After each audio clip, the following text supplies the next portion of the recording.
عمر بن ابسہ راوی ہیں، کہتے ہیں آقا علیہ السلام کے سامنے ایک بوڑھا شخص آیا، اتنا بوڑھا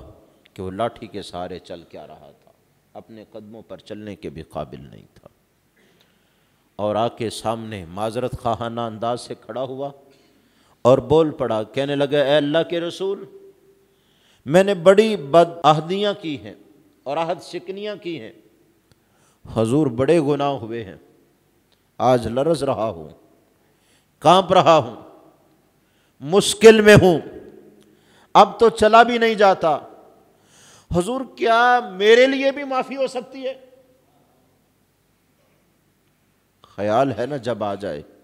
بندہ، جب پلٹ آئے، اس نے غرغرہ موت تک توبہ کا دروازہ کھلا ہوا رکھا ہے، اور اسی لیے رکھا ہے کہ بندے مایوس ہی نہ ہو جائیں کہ جائیں گے کیا، وہاں تو دروازہ ہی بند ہے، اس نے تو فلاں کو بھی معاف نہیں کیا تھا، اس نے آسانی کا راستہ رکھا ہے، دروازہ کھلا چھوڑا ہے،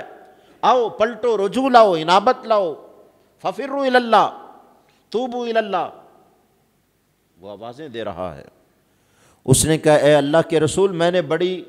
عہد شکنیاں کی، بڑے گناہ کیے، حضور اب آخرت کے قریب پہنچ چکا ہوں، کوئی معافی ہو سکتی ہے؟ مصطفیٰ جان رحمت صلی اللہ علیہ وآلہ وسلم نے اس کے لہجے میں تڑپ دیکھی، اس کے اندر سے بدلی ہوئی کیفیت کا معائنہ کیا۔ وہ شخص لاٹھی کے سہارے چل کے آیا تھا، اسی پہ ٹیک لگا کے کھڑا تھا اور کہہ رہا تھا حضور کوئی آخرت بن سکتی ہے؟ مصطفیٰ جان رحمت صلی اللہ علیہ وسلم نے اس کی اس تڑپ پر اس سے دو سوال کیے، فرمایا کیا تو اس بات کا عہد کرتا ہے، گواہی دیتا ہے کہ اللہ کے سوا کوئی عبادت کے لائق نہیں؟ تڑپ اٹھا، حضور میں گواہی دیتا ہوں کہ اللہ کے سوا کوئی عبادت کے لائق نہیں۔ کہا کیا تم میری گواہی دیتا ہے، میں اللہ کا رسول ہوں؟ کہنے لگا حضور میں گواہی دیتا ہوں آپ اللہ کے رسول ہیں۔ اب جب اس کی تڑپ صادق دیکھی نا کہ وہ معافی کے لیے کتنا پریشان ہے اور تڑپ رہا ہے، اسے زمانہ ماضی کے حالات نے اندر سے کھوکھلا کر دیا ہے، وہ ظاہر میں بھی چلنے کے قابل نہیں لیکن اندر سے بھی مرا ہوا پڑا ہے، اور ایک ہی امید ہے اب مجھے کوئی معافی مل جائے، اب میری آخرت بن جائے۔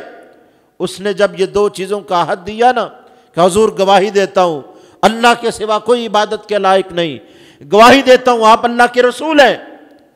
تو آقا علیہ السلام نے اس سے پھر زیادہ تفاصیل نہیں مانگی، اس کی تڑپ ہی بتا رہی تھی کہ اندر سے یہ بندہ کس قدر توبہ کر چکا ہے۔ فرمایا جا میں تجھے ضمانت دیتا ہوں اللہ نے تجھے بخش دیا۔